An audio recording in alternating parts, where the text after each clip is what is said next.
Page 270, question number 51 reads, Antoine raised a 12 Newton physics book from a table 75 centimeters above the floor to a shelf 2.5 meters above the floor.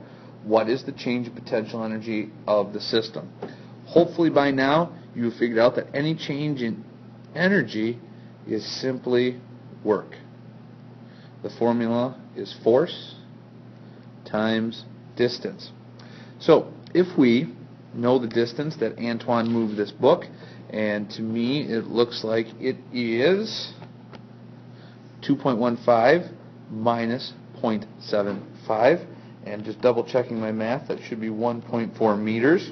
2.15 minus 0.75, yes, 1.4 meters from the tabletop, that's a horrible M, there we go, from the tabletop to the shelf top.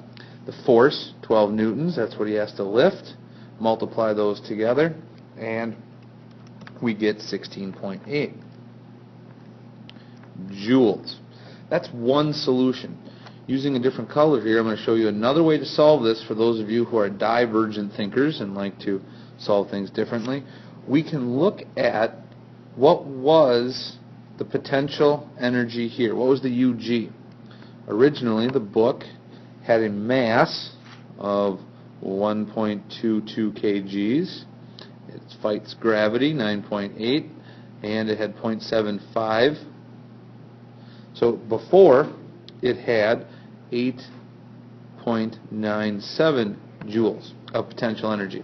By lifting it to a higher shelf, we increase the energy, and UG is equal to 1.22 kilograms. Mass of the book stayed the same, and we multiply by 9.8.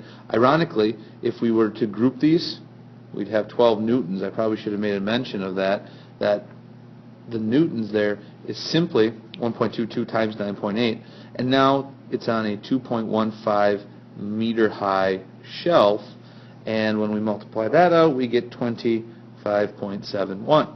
If I subtract the 8.97 joules, then I come up with 16.74 joules of change. So this is the delta E if I figure out before and after. We've got before and after. A little bit longer, but technically sound.